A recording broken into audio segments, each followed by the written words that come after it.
नमस्कार, आप सुन रहे हैं सनातनी आवाज़ और मैं हूं आपके साथ हमेशा की तरह तनु शर्मा। आज सनातनी आवाज़ में हम बात करेंगे गणेश जी की उपासना, उनकी विघ्नहर्ता शक्ति और कैसे वे सफलता दिलाते हैं। विघ्नहर्ता गणेश जी सफलता का रहस्य। दोस्तों, क्या आपने कभी सोचा है क्यों हर शुभ काम की शुरुआत गणेश जी के नाम से होती है? क्यों करोड़ों लोग मानते हैं कि विघ्नहर्ता को स्मरण करने से असंभव रास्ते भी खुल जाते हैं? आज की कहानी आपको गणेश जी की उस शक्ति से मिलवाएगी जो सिर्फ पूजा नहीं बल्कि जीवन बदल देने वाला अनुभव है। एक छोटा सा दीपक, एक शांत सुबह और वक्रतुंड महाकाय की मंत्र ध्वनि। जिस क्षण ये मंत्र गूंजता है, ऐसा लगता है मानो हमारे भीतर के सभी अंधकार धीरे धीरे पिघलने लगते हैं। यही है गणेश जी की उपासना, मन को स्थिर करना, बाधाओं को पिघलाना और हमें सफलता की ओर ले जाना। गणेश जी को विघ्नहर्ता क्यों कहा जाता है? पुराणों में कहा गया है, जब देवताओं का कोई काम अटक जाता, संकट बढ़ता या राह बंद हो जाती तो वे सबसे पहले प्रभु गणेश की शरण में जाते थे। एक कथा के अनुसार जब भगवान शिव और पार्वती ने देवताओं के लिए मंगलमय भविष्य की इच्छा की तो उन्होंने घोषणा की, जो भी शुभ कार्य की शुरुआत में मेरा ध्यान करेगा उसके मार्ग से सभी विघ्न स्वयं हट जाएंगे।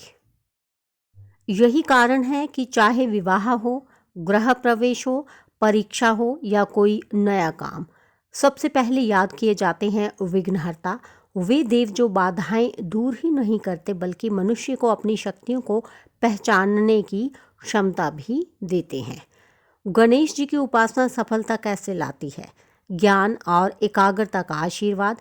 गणेश जी बुद्धि के देवता हैं। जब मन भ्रम, चिंता और भय से घिरा हो तो सफलता दूर लगती है, लेकिन गणेश जी की आराधना हमारे भीतर शांति और स्पष्टता लाती है।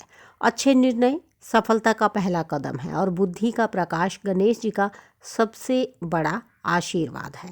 धैर्य और मेहनत का संदेश। गणेश जी का बड़ा पेट, छोटी आंखें और लंबी सूंड, ये सब एक संदेश देते हैं, बड़ी बातें पचाना सीखो, लक्ष्य पर केंद्रित रहो, कठिनाइयों को लचीलेपन से संभालो। सफलता उन्हीं को मिलती है जो चुनौतियों से घबराते नहीं बल्कि उनका सामना विघ्नहर्ता की तरह साहस से करते हैं। शुभ ऊर्जा का निर्माण। माना जाता है कि गणेश मंत्र, विशेषकर ओम गण गणपताय नमः, न सिर्फ मन को शांत करता है बल्कि व्यक्ति के चारों ओर सकारात्मक ऊर्जा की एक ढाल बना देता है।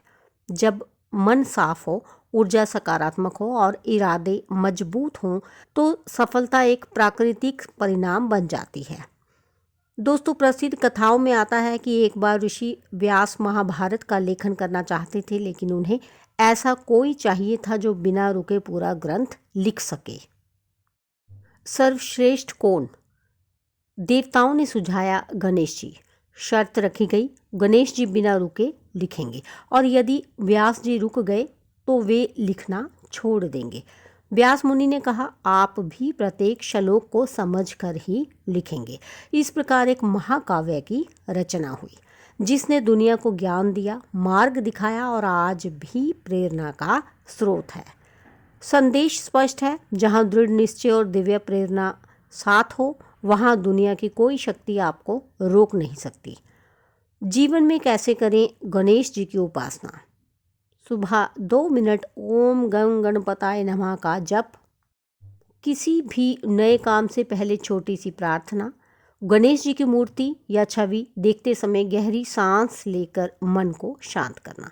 हर दिन एक छोटा सा संकल्प, मैं बाधाओं से नहीं डरूंगा या डरूंगी।